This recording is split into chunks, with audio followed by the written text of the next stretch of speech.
Welcome everyone, I am GamerRaptor049 and in this video I will give you an introduction to my newest project here on the channel. This is the United Baseball League Out of the Park Baseball 2026, whatever you want to call it. I just dropped the baseball, never mind that. So this is a fictional league that I created in Out of the Park Baseball 26, and it encompasses the mainland U.S. states, so all 48 U.S. states have one team that represents them in this kind of like national football league like thing. You know what I mean? Well, kind of. It's hard to explain, but we got one team in each state except for Alaska and Hawaii. Those two states are excluded because of various logistical reasons, and as you can see, there are 6 teams per division, 4 teams per sub-league, and 2 sub-leagues. So you got the Pacific League, and then you got the Atlantic League. It's quite fun. Yeah, so we have the team we're going to be managing is the Des Moines Kernels, and this is actually very interesting team. For one, it represents Iowa. That's the state I live in. Yes, Iowa, the state I live in. And a couple of things real quick. First off, this game started I started this project in 1910. It is currently 1967. I simulated that long. So we got a lot of ground to work on, and hopefully I want to turn this into kind of a series, multiple series, if you know what I mean. But it's like, we'll see. But I mean, so who knows what will happen? No, but the Des Moines Kernels here, they've only won one American Series, which is the World Series equivalent. They've only won one of them out of the 20-some seasons of the almost, I don't know how many seasons out of the who knows how many seasons this league has been around in. So, I mean, it's nice and all, but it's like they have been in a drought ever since. They have not been able to convert recently. They've been made the playoffs back to back, but have not been able to convert wins. Have not been able to convert those wins. So we will see how this goes with our team. Alright, looking at the team home screen, we've got the basics here. We gotta meet the team. Looking at the meet the team screen, we've definitely have some work to do. Our biggest hole is first base, but we could see some improvement. You can see like the baseball, the playoff appearances, and yeah, you get what I mean. It's fun. This is just fun. No, we got a couple prospects that we should be looking out for. The biggest one is our only top 100 prospect, Melvin Mora, third baseman. He's currently in our Class A team, so it's definitely getting there in terms of his ratings. But we will see how this goes. But hopefully, excuse me, I am tired. I'm recording this at night. But yeah, hopefully I can put him on first base. I think he would be a good first baseman for us in the near future. But we'll see how he does at third base, and then yeah. But then we got also the the good old this is good old Ray Harvey, who could be very soon ready for the majors, and he's got the stuff, but his control is what I'm most worried about when it comes to this game. Well, like, you know what I mean. But he does pretty good. He's had a pretty decent ERA in AAA. 13 saves. It's not bad. That was when he was playing in Kentucky, I think. So yeah, we got him. Nick traded Kentucky this off season, so he has a new face to the minor leagues, and then we got, of course, the best starting pitcher in the league right now, Jeremy Campbell, and he's also our best player. Looking at it right away, his pitching ratings are like awesome, except for the cutter that could do some work. But one problem I have with him is his stamina. I really hope I can bring up that stamina in the next off season, but we will see. Cross our fingers that actually works, but I will have to keep this in mind. We have him until 1971. He'll be a free agent. After 71, he'll be 33. Then it was option here, but he wants to be the closer. Bro, you're in the starting rotation. He fits well in starting rotation. I just need to get him up in that stamina, and he should be pretty decent in his pretty good starter, at least for time being.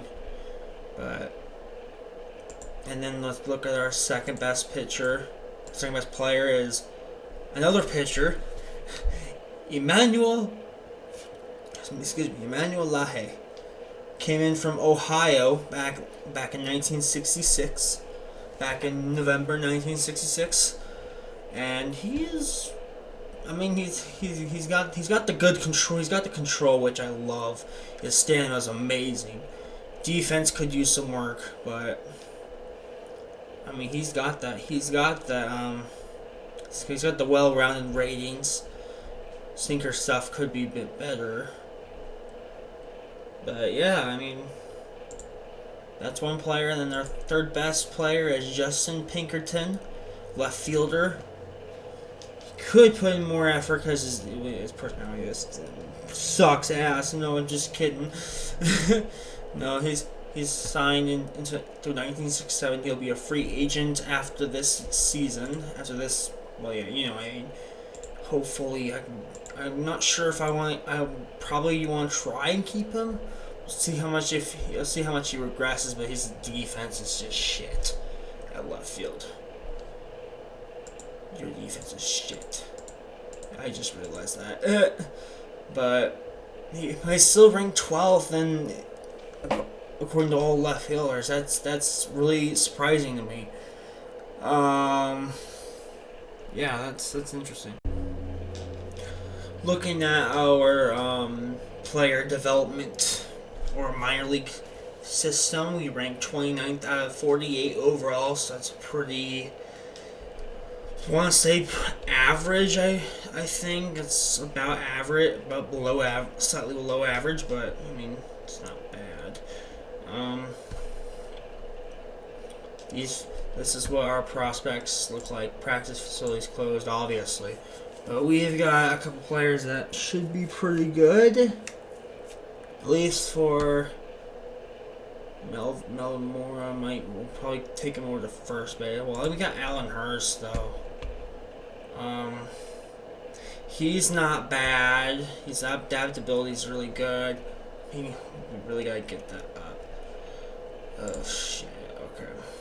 Well, if we look at the front office, we are a win now team focus. Great fan interest, great fan loyalty, huge market size, and yet we fail to convert. This is our lead. This is our owner, team owner. See, look at that craziness. No, I'm just kidding. No, haha. It's fine, isn't it? No, we're just expectations just to reach the playoffs. If he wants us to win it all this season. Not sure if we can fully do that, but I mean, if we make the playoffs, make it past make it to wild card round 2, wild card series round 2, I would be very happy about that. But I don't know if we'll be making it to win it all unless I pull off some trades, and I have to figure that out. But the biggest thing he wants to do is build our farm in the next 2 years. 2 seasons, he wants us to build a farm to top 10. That's gonna be difficult, but I can try my best. This player here is a player he wants me to extend. I mean, he definitely can work something out. I can see what I can do, but I mean, we got until 68 though. He won't even sign a contract yet, so that's fine. We gotta wait till next season for that. My bad. But he wants to build a championship team within the next 2 seasons. And we look at our player payroll. We're looking at $3.9 million for this current season, which is number 1, I think, in the league. Yeah, player payroll number 1 in the league. Oh my God, we are 8th with the 8th highest budget out of all the teams. We got good times, guys. But yeah, our biggest one is our most valuable player or best player on the team. That is Jeremy Campbell. Came out through the draft pick. He came out through the draft. He came out through our league, our minor system. That's awesome. But we got him until 1971. We got Toby Jones. And players that I want to try and get rid of. That's going to be tough to say, but we'll really team chemistry. We don't have very many players that are. I mean, that we could probably get rid of, but I mean, apparently this player here, a prospect for us. The AI decided to put him on the waivers, and that pisses me off greatly because he's got that knuckle curve that we could probably improve, but he'd be one for the future. But I just have to pray to God that no one even takes him. But we'll see how this goes. Oh my God, I sometimes I hate the AI. You know what I mean? But I mean, if we look at our pitching staff, we've got a couple things to look at. Big key thing is Edwin Campbell, who is pretty much not related to Jeremy Campbell, but pretty close. But yeah, you know how that is. Anyways, this is what we look like for opening day. Is opening day 1967, March 22nd.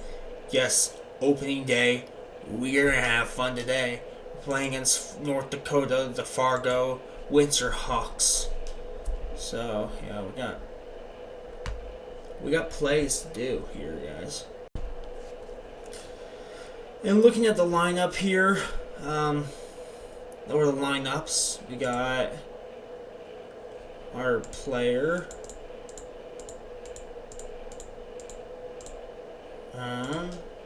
Oh yeah, I didn't see daily lineups. Right? Yeah, we look at the graphical depth chart. We got some pretty decent players by the looks of it.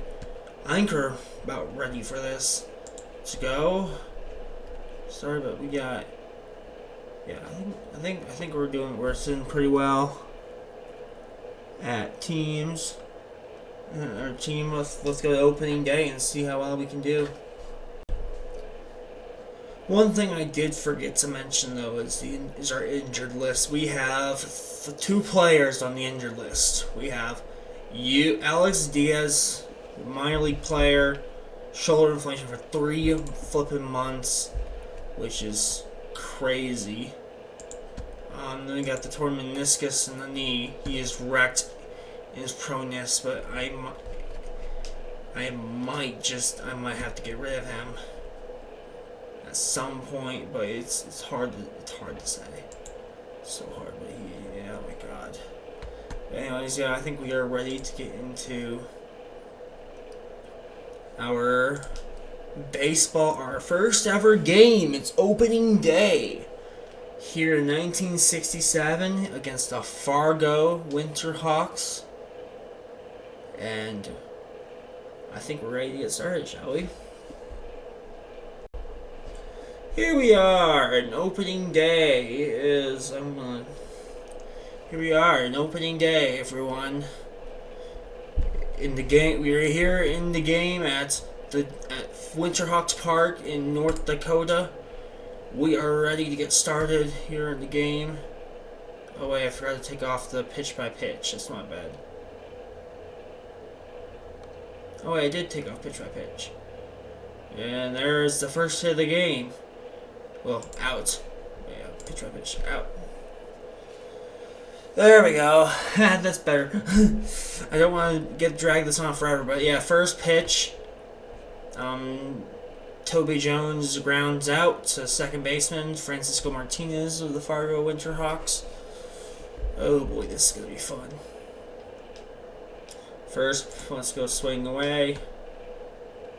Ball forward. There we go. We got our first walk of the season for Vinny Medina. I cannot say names right, so. It is time for Jeremy Campbell to start pitching at the bottom of the first. We have gotten a score. We scored first in a run scoring double, which I think that's pretty good. And we will see. And now it's time for Jeremy Campbell, our best player on the team, to shine, hopefully, against a power threat. Let's get started.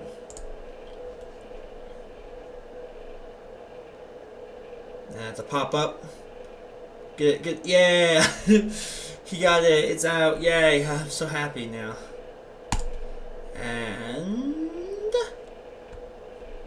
And the first out is here. We got pitch to the batter. We're gonna pitch it to the batter. A line drive or something like that. And Sullivan catches it. Oh, center fielder. Yeah, we just gotta pray to heavens that Pinkerton doesn't get anything. Though Jeremy Campbell is gonna be a bit of a problem, especially with his stamina, because his stamina is more like you know, the a relief pitcher, you know what I mean? So yeah, end of the first, and here we go. I'm gonna simulate to the fifth inning or something like that. Or actually, no, I'll simulate to the second inning, to the third inning, and see where we're at.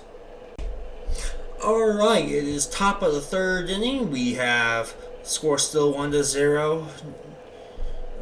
Campbell has so far held out, two shutout innings. So let's see what happens next for the Kernels, and as they bat here in the third inning.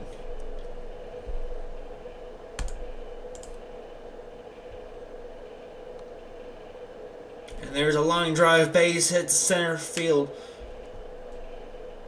There we go. Yeah, I'm so happy. Strike 3.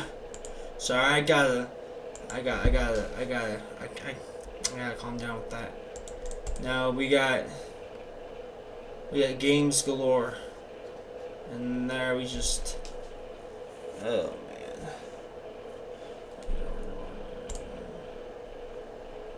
I think you're doing pretty good. I'm going to keep you in.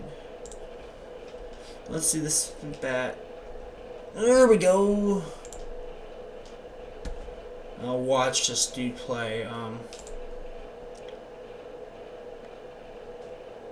Line out. And let's go to...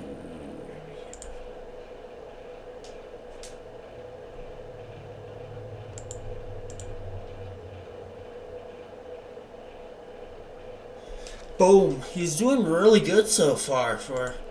I think it's pretty good, but yeah.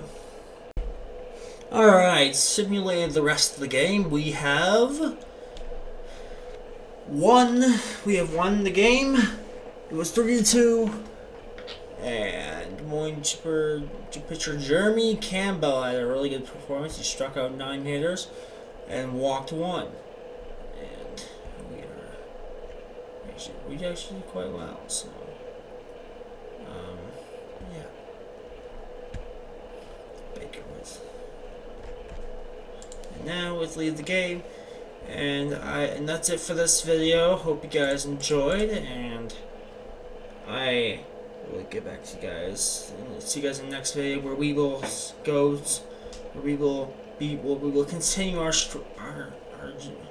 continue the kickoff to the season of the United Baseball League in 1967. See you guys. Goodbye.